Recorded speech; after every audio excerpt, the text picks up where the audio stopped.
Everyone thought he was insane until his impossible repair turned a dead tank into the most feared machine on the battlefield. The night the mad mechanic found his chance. March 17, 1944. East of Vinnytsia, Ukraine, 0214 hours. Wind rips across the frozen fields, dragging needles of snow against the hulls of abandoned vehicles, scattered like the bones of metal giants. Somewhere in the darkness, artillery thunders, distant but steady, like a heartbeat counting down to dawn. Corporal Anton Kovalchuk, a 29-year-old mechanic of the Red Army's 1st Tank Brigade, crouches beside a burnt-out T-34/76. The tank's side armor is blackened, one track split open like a snapped tendon, smoke still seeping from its engine deck. To everyone else, it's nothing more than scrap metal. But not to Anton. The other mechanics called him the Mad One, partly as a joke, partly in frustration. Anyone who spent hours scavenging bolts in blizzards and testing engine blocks by ear alone earned that nickname eventually. But Anton carried it differently. He wore it like a badge. Tonight, with German forces closing in and the brigade down to its last functioning tanks, his so-called madness might be the only thing keeping their line from collapsing. In the moonlight, he wipes frost from his brow with the back of an oil-stained glove. The cold bites deep, settling into his bones. But his mind is moving, racing, counting seconds, calculating possibilities. Behind him, Sergeant Mikhail Sidorov approaches with hurried steps, the crunch of snow growing louder. "Anton, command says we pull back before dawn. This one's a corpse. Leave it." Anton doesn't look up. He tightens the strap of his toolbox instead. "No corpse," he mutters. "She breathes. Just not yet." Mikhail shakes his head in disbelief. The brigade has already lost 6 tanks today, 2 destroyed by Panzer IVs, 1 immobilized by a mine, the others abandoned in the chaos of retreat. The Germans are pushing hard to regain control of the supply road leading to Vinnytsia. Every tank counts, but not this tank. Not to anyone except Anton. Hours earlier during the retreat, he had seen it from afar. This T-34 had taken a direct hit to its right side and spun out into a ditch. The crew bailed out and ran under a hail of small arms fire. The tank was written off before its smoking turret even stilled. But Anton saw something others didn't.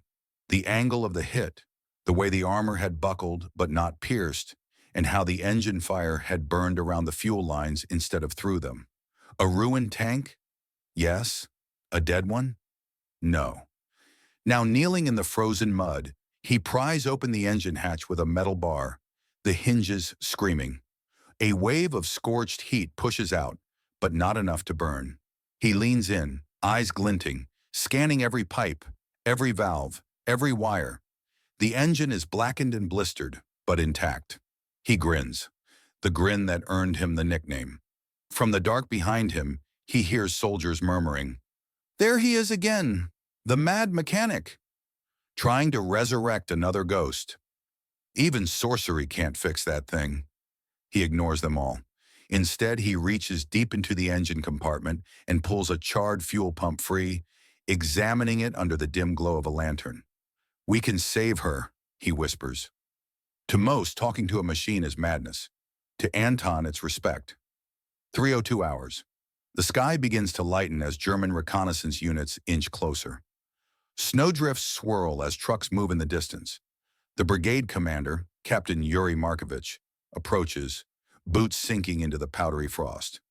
"Corporal," he says sternly, "we leave in 20 minutes. I can't lose men to a fantasy." Anton stands, salutes, a sharp, respectful snap that surprises the captain. "With permission, Comrade Captain," he says, "this machine can still fight. One more tank can hold the crossroads long enough for the rest to withdraw. Let me finish." Markovich hesitates. There is something unsettlingly certain in Anton's voice, something that borders on impossible, yet necessary. After a long moment, he answers quietly, "You have 10 minutes. Anton gets to work instantly. He scrambles across the hull, removing side panels, stripping cables, rerouting fuel lines with raw, frantic energy. His hands blur, gloved fingers moving with impossible speed, fueled by instinct and years of repairing engines under fire. He scavenges parts from another disabled T-34, a water pump here, ignition coils there, and rebuilds the engine like a battlefield surgeon reassembling a heart. Steam rises from his breath as he mutters calculations. Compression ratios, coolant flow, torque curves.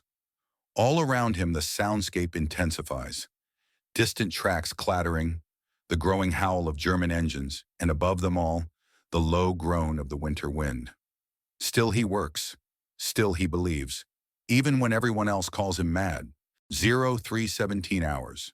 He climbs into the driver's seat, brushes ash from the control levers, and turns the starter crank. For a moment, nothing happens. The soldiers watching begin to back away. Even Mikhail sighs, shaking his head. Then, a cough, a sputter, a roar. The restored engine explodes to life, louder than anything in the night, echoing across the fields. The tank shudders, shaking off frost like an awakened beast. Anton's eyes gleam. Captain Markovich whispers, "Mother of God!" The dead T-34 is alive and about to become a legend. The turning point, when the mad tank rolled into history, previous section, text, continues seamlessly from where this left off. 0319 hours. Inside the cramped belly of the T-34, Corporal Anton Kovalchuk wipes soot from the dials with the sleeve of his coat. The whole cabin vibrates beneath him as if the tank itself is inhaling, waking, remembering what it was built for. Fresh fuel begins to circulate. The coolant lines, repaired with scavenged fittings, hold steady.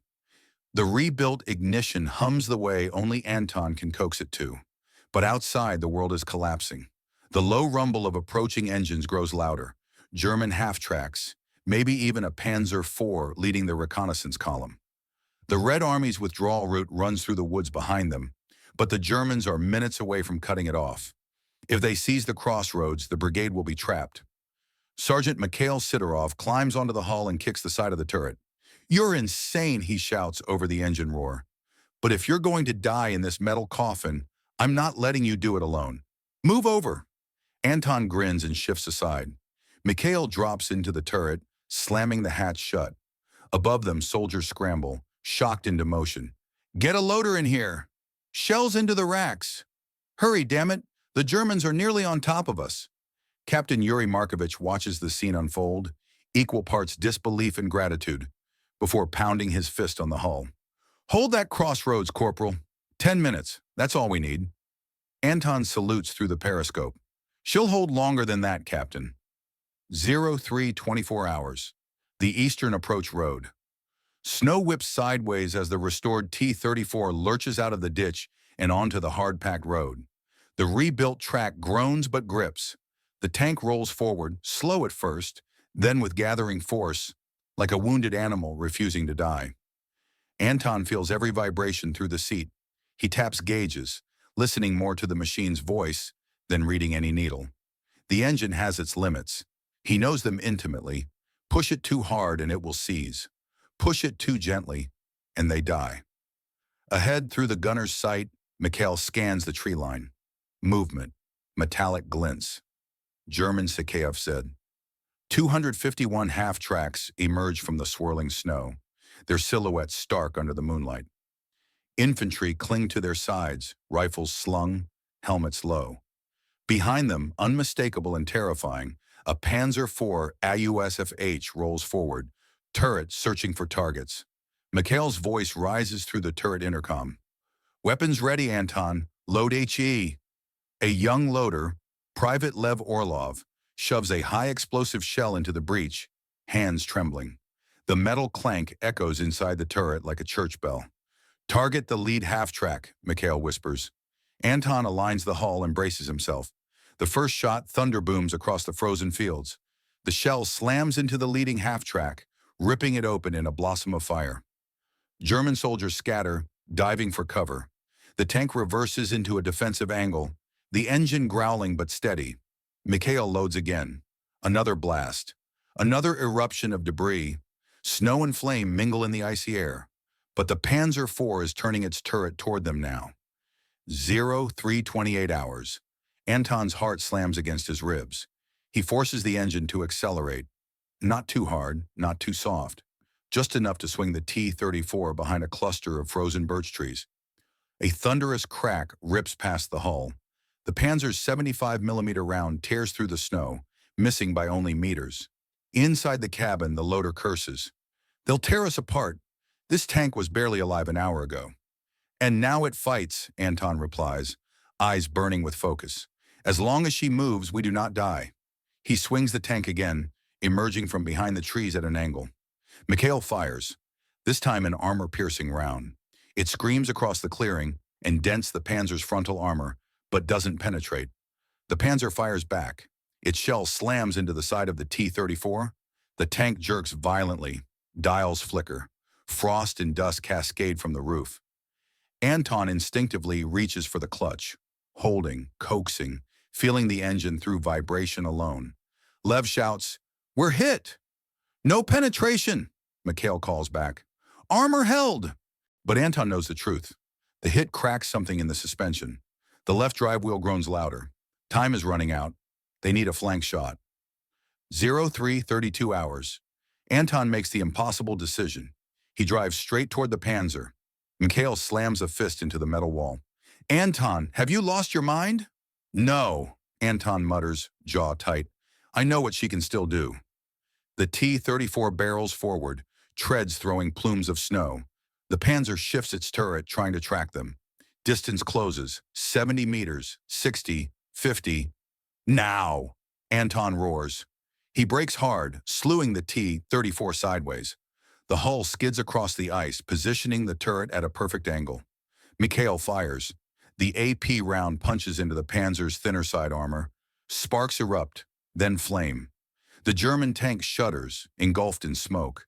Its crew evacuates, stumbling into the snow. The crossroads is theirs. 3:36 hours. But the restored engine coughs, a deep, rattling hiccup. Anton feels it like a punch to the chest. She's dying.